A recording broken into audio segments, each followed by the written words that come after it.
Baiklah, assalamualaikum warahmatullahi wabarakatuh. Di sini kami akan menyelesaikan ujian akhir semester dengan mata kuliah praktikum pemrograman mobile, yang mana tugasnya diperintahkan untuk membuat sebuah proyek. Nah, di sini kami sudah membuat proyek yaitu Kampus Market. Nah, sebelum kita masuk kepada proyek kami, alangkah baiknya saya memperkenalkan terlebih dahulu diri saya. Perkenalkan, nama saya Jovi Afrio dengan NPM 2335100847. Dan saya Omsaken Panabean dengan NPM 2335100828. Nah, langsung saja kita ke dalam proyek saya. Nah, di sini kami membuat sebuah proyek yaitu Kampus Market, yang mana proyek ini adalah aplikasi marketplace jual beli barang bekas mahasiswa dibangun menggunakan React Native dan Expo dengan data produk diambil dari API publik dummy.json. Nah, di video ini saya akan menjelaskan bagaimana proyek ini memenuhi seluruh ketentuan wajib pada soal mulai dari layout, komponen, list, manajemen, form, navigasi, hingga integrasi API. Nah, langsung saja kita kepada bagian layout dan flexbox-nya. Nah, pertama dari sisi layout, aplikasi ini mempunyai 3 halaman utama sesuai soal. Yang pertama ada halaman login. Mungkin bisa langsung diimplementasikan saja halaman login. Nah, yang kedua ada pada bagian katalog produk. Nah, untuk katalog produk itu dapat dilihat. Lalu ada yang terakhir itu ada bagian detail produk. Nah, di detail produk ini berisi ada harganya, lalu ada deskripsi, brand, lalu ada tombol tambah keranjang, dan ada kembali ke Belanda. Nah, berikutnya semua halaman ini saya bangun murni menggunakan flexbox. Tidak ada satupun elemen yang saya posisikan pakai koordinat absolut. Contohnya di halaman katalog, kartu produk saya atur pakai flex basis. Bisa kita lihat saja pada bagian halaman katalognya. Lalu membentuk 2 grid, dan ini akan otomatis menyesuaikan lebar halaman HP apapun, baik layar kecil maupun besar. Nah, yang kedua ada pada bagian komponen reusable. Nah, di sini dapat kita lihat pada bagian komponen reusable ini kami membuat ada 4 file. Yang pertama ada app button.js, lalu ada kategori chip button.js, sebentar, lalu ada input field.js, product card.js, dan status queue.js. Nah, untuk komponen ini yang pertama ada button, itu tombol yang dipakai di halaman login nantinya, register, dan detail produk. Lalu ada input field, itu berfungsi untuk collect input dengan validasi dipakai di form login dan register. Lalu ada product card, itu kartu produk yang dipakai berulang di flash list katalog. Lalu ada kategori chip.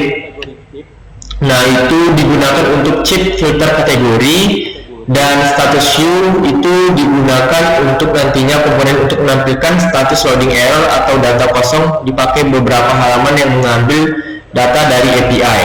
Nah, lalu yang berikutnya ada pada bagian flash list. Mungkin kita langsung saja pada bagian ini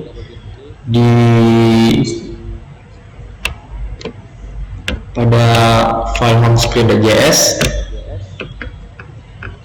Bentar. Nah, pada bagian flash list, selanjutnya daftar produk saya tampilkan menggunakan flash list. Dapat kita lihat pada baris ke-102, ini adalah fungsi yang menyatakan bahwasanya kode ini berguna untuk dalam aplikasi kami nantinya, bukan scroll view biasa supaya performa tetap ringan walaupun jumlah produk banyak. Di sini datanya diambil langsung dari API dan bisa mencapai 100 item lebih. Saya juga menambahkan pengaturan seperti initial name to render, lalu ada next to render per batch, window size, dan remove clip subviews. Nah, untuk menampilkan filter kategori di bagian atas. Nah, selanjutnya akan dijelaskan oleh teman saya, yaitu oleh Stephen.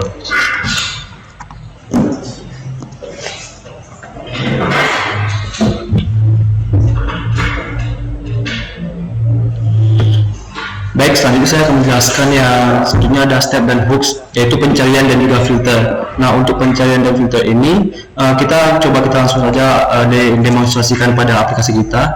Coba misalnya saya membuat filter pencarian dalam filter kategori. Saya akan mengetik kata kunci dalam kolom pencarian. Misalnya kita buat dalam kolom pencarian kita menggunakan protein. Nah, di sini kita akan lihat bahwa pencariannya akan menampilkan hasil yang sama dengan kata kunci yang telah kita buat.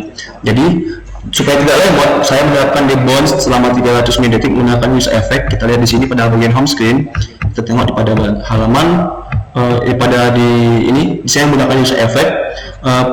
Jadi filter baru dijalankan setelah pengguna berhenti mengetik sejenak. Jadi bukan setiap huruf yang diketik, proses filter, kategori, dan pencariannya sendiri saya gabungkan dengan use memo.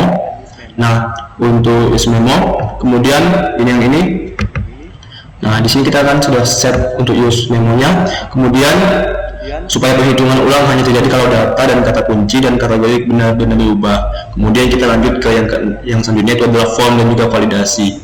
Nah, untuk form dan validasi saya menggunakan nah untuk form dan validasi kita coba langsung saja buka halaman login, coba kita submit kosong dulu supaya muncul error, lalu isi salah satu format email di register. Kita coba masuk ke formnya, kita coba keluarkan dulu. Nah, saya membuat pertama kita buat akun baru.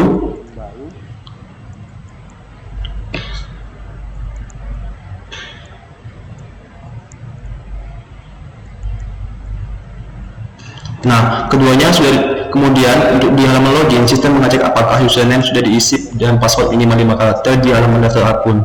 Jadi validasinya yang lebih lengkap. Misalnya nama wajib diisi, email harus sesuai format menggunakan regex, password minimal 6 karakter, dan konfirmasi password harus cocok. Jadi kalau ada info yang tidak valid, aplikasi langsung menampilkan pesan error di bawah kolom terkait dan proses submit dibatalkan sampai datanya benar. Coba kita tes saja langsung.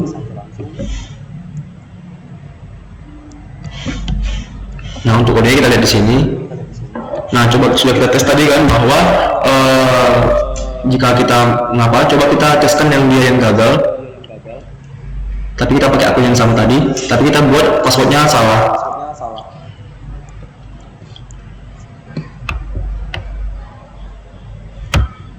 Nah, untuk coba kita lihat di sini bahwa sudah kita akan memasukkan email yang membuat password yang salah. Nah, dia akan menampilkan invalid credentials. Kemudian untuk kodenya kita ada di sini untuk bagian register screen, kita ada di pada halaman di nomor 27 ini untuk validasi. Misalnya nama lengkap wajib diisi, email wajib diisi, dan format email tidak valid. Kemudian kita lanjut yang ke-7, yaitu adalah navigasi. Coba kita lihat. Nah, untuk navigasi kita akan membuka aplikasi yang lagi dari kondisi sebelum login. Coba dan kita masuk versi login muncul di tab. Nah, setelah kita lihat untuk navigasi, aplikasi ini mempunyai menu utama berbentuk tab di bagian bawah layar. Kalau untuk login kita sudah praktekkan. Nah, kita akan menggunakan home, keranjang, dan profil. Yang penting di sini penggunaan wajib login terlebih dahulu. Nah, sebelum bisa mengakses menu utama ini, saya buat semacam gerbang di root navigator untuk mengecek status login. Kita lihat di sini pada bagian root navigator. Nah, kita lihat pada root navigator pada ini. Nah, ini untuk misalnya untuk saya membuat macam gerbang yang mengecek status login. Jadi kalau belum login, yang muncul adalah alur login dan daftar akun. Jadi kalau sudah login, kita akan muncul tab utama langsung.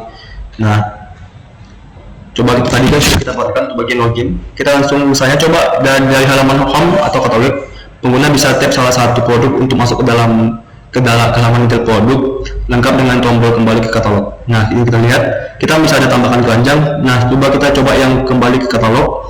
Nah, dia akan kembali ke Belanda atau katalog yang telah kita buat tadi di halaman awal. Kemudian kita masuk ke bagian yang ke-8, itu networking dan API.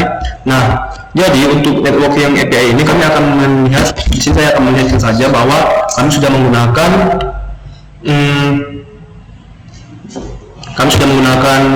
menggunakan API JSON. Nah, di sini kita menggunakan dummy JSON.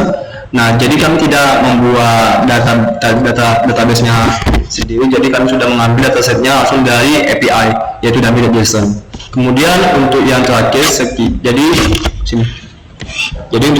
sekian dari presentasi project Kampus Market dari kami. Seluruh short code sudah saya unggah ke repository GitHub dan linknya akan saya kirimkan pada